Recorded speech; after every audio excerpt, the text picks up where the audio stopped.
It's without a doubt that the Marvel Tokon Samurai Outriders trailer was the most exciting reveal that the game has had so far. Blade, Loki, and Deadpool look so good that it's making me depressed that I don't have this game in my hands right now. Seriously, there's a lot to love here. Deadpool has so many fighting game references within his moveset that much of the FGC will surely love. Loki's got some crazy projectiles, counters, and combos that makes him so confusing yet interesting to watch, and Blade is out here slicing and dicing his opponents while stunning them with his deadly tools. But that's not all, because we also got some story tidbits on some of these characters. According to the developers in Marvel Tokon's recent PlayStation blog, Loki is attempting to turn over a new leaf and become a hero in this title. With him going from being a villain to an anti-hero, it should make for some exciting intro and outro dialogue, since this is a huge switch up for Loki's character. As for Blade's quick lore in Tokon, Blade has completed his training in Japan, gaining even greater physical and mental strength. He wields the demon-slaying sword Muramasa, a weapon capable of slicing through gods. Muramasa is normally kept sealed with his power of restraint, but when Blade releases that power, the blade turns red and reveals its true potential. But wait a minute. This is a big deal. Blade was training in Japan and acquired the Muramasa Blade? Do y'all actually know what the Muramasa Blade is in Marvel lore and where it comes from? Some of y'all who are more casually into Blade or not too familiar with him will probably assume that this is Blade's typical sword that he uses in comics, movies, and games, but the truth is that he has never used the Muramasa Blade before. This is a completely new sword for him. In fact, this blade belongs to Wolverine. That's great, I guess. Now you're probably wondering, what the heck is a Muramasa? If it's Wolverine's sword, then why is Blade using it? Also, why does Wolverine need a sword anyway? Valid questions for sure, but first, let's do a deep dive into the Muramasa Blade's lore to get you up to speed.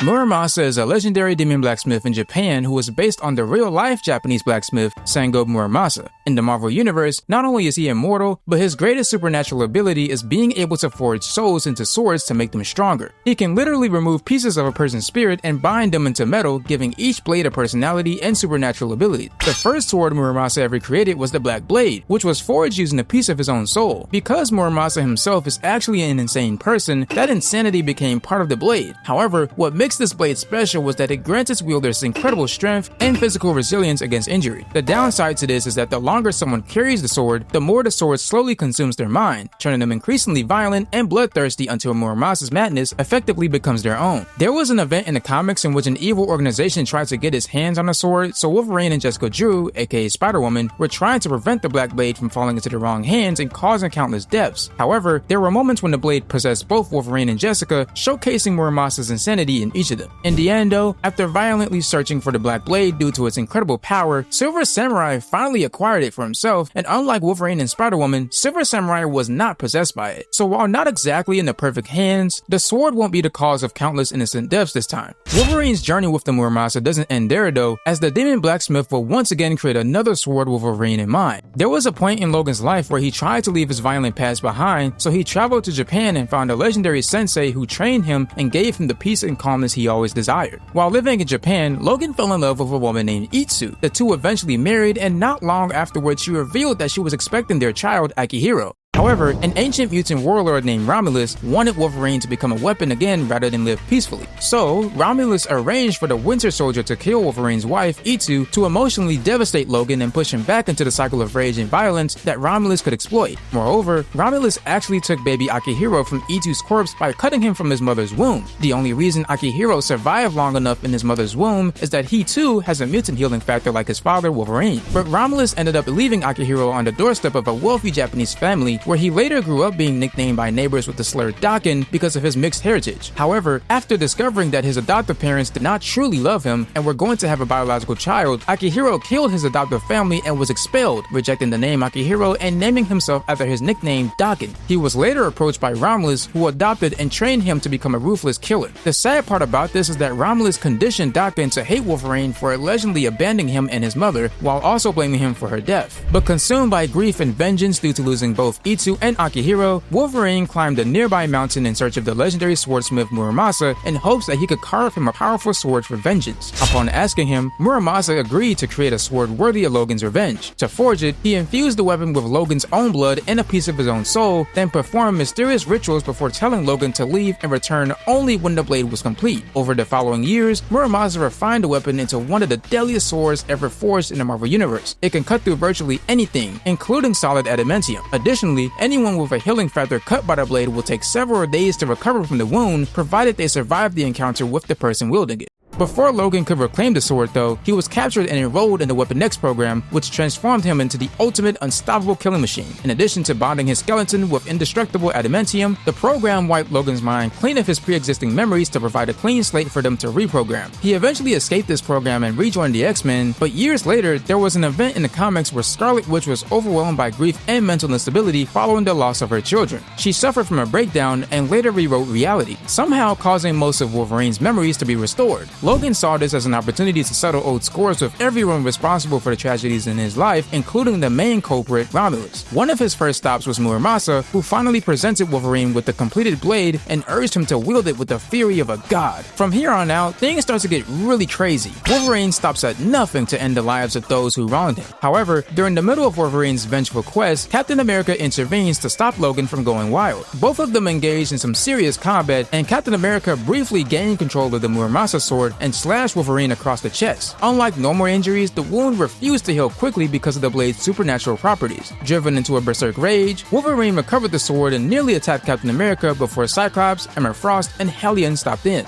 Emma eventually calmed Logan by revealing that his son, Daken, was still alive. However, Emma also mentioned to Wolverine that she feared Daken was being used as a weapon against him in a vision she had, and that Daken actually hates him. Wolverine quickly put two and two together and acknowledged that Romulus was the one using Daken. Snapping out of his rage, Wolverine entrusted the Muramasa Blade to Cyclops, believing Scott would use it against him if he ever lost control. More importantly, he feared he might be forced to use it against his own son. But after this entire incident, Wolverine set off to find his son. While traveling on a ship, he noticed that the wound Captain America inflicted on his chest remained swollen and slow to heal. It was still red and inflamed, as if his healing factor hadn't kicked in. While the wound would eventually heal on its own at a much slower rate than normal, it's a grim reminder that Wolverine's Muramasa Blade is capable of greatly reducing the efficiency of healing factors. But continuing on, Wolverine would eventually track down his son, Daken, but their reunion wasn't exactly a happy one. They parted ways, but Nick Fury brought some information to Wolverine that changed things. He ended up telling Logan that Romulus had been manipulating Wolverine and his family for generations. He wanted to create the perfect weapon, and he found that in Wolverine. When he discovered Wolverine had a son, Romulus had naturally started manipulating him too. And when Romulus discovered the existence of the Muramasa Blade, he hatched a plan to melt down the blade and coat Daken's own claws with it. This would make Daken powerful enough to kill Wolverine. Before Wolverine could warn the X-Men of Daken's plan, Cyclops decided to take matters into his own hands and almost got himself and his squad of X-Men killed by Daken. Logan managed to save them and stop his son from obtaining the Muramasa Blade, but unfortunately, Daken retrieved a piece of it, and with the help of both Romulus and the Tinkerer, two of his claws were bonded to the metal of the Muramasa Blade. Sometime later, Black Widow assisted Wolverine in recovering the shattered Muramasa Blade, while Omega Red relentlessly pursued him. Their conflict culminated in a final battle in which Wolverine drove the broken blade through Omega Red's heart, killing him moments before Romulus himself arrived on the scene. Although Wolverine ultimately defeated Romulus, the ancient mutant warned him that killing him would place Wolverine at the very top of the Predator hierarchy, forcing him to eventually face and kill his own son, Daken, since only one could remain at the top. Disturbed by the revelation, Wolverine chose to spare Romulus, instead swearing to dismantle everything he had built. As Wolverine lowered his guard and turned away, Romulus struck him from behind, knocking him unconscious before bending him alongside the broken Muramasa Blade. After Romulus' plans were finally exposed, Daken confronted him with the intention of overthrowing him and claiming control of his empire. Just as Daken prepared to strike with his Muramasa claws, the iconic cloak from Cloak and Dagger intervened and teleported Romulus away. He reappeared in another location where Wolverine attacked him with the Muramasa Blade. Rather than killing his longtime enemy, Wolverine used the blade to ensure Romulus would be imprisoned within the Dark Force dimension for eternity. With Romulus gone, Daken was left without the chance to seize his mentor's position. Logan then confronted his son, wielding the Muramasa Blade himself. Drawing upon techniques he had learned from Silver Samurai, Wolverine quickly defeated Daken and severed his Muramasa claws. To ensure Romulus' legacy could never return, Logan buried both Daken's claws and the broken Muramasa Blade, bringing Romulus' empire to its definitive end and some satisfying closure for Wolverine's dark past. So now that you understand the story behind the Muramasa Blade in the comics, why does Blade have it in Marvel Tokon?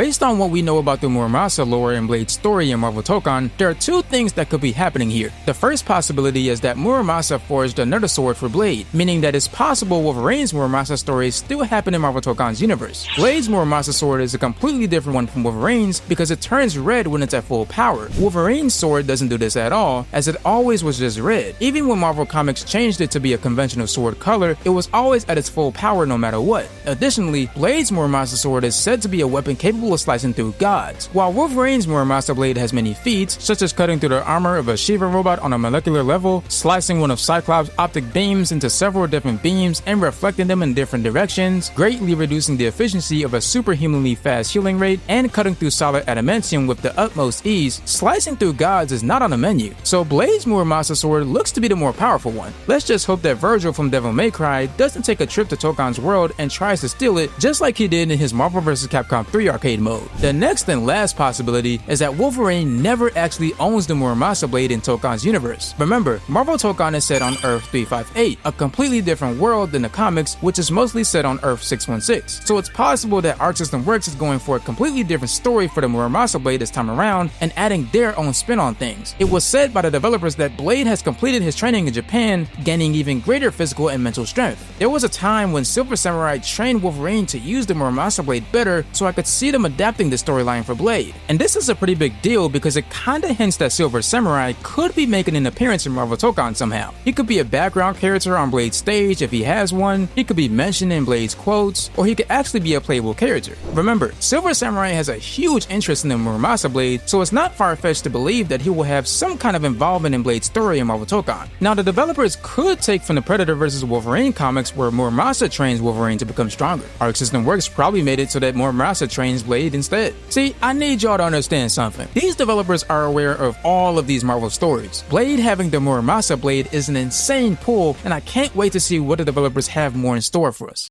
But there you have it, folks. There's the complete story of the Muramasa sword and what I think Blade has to do with it in Tokon. If you all enjoyed the video, please be sure to leave a like, subscribe, and hit the bell icon. I try to make Marvel Tokon content weekly, so if that sounds awesome to you, join me and my fellow Tokon bros. And as always, my brothers and sisters, from me to you, have yourself a blessed day.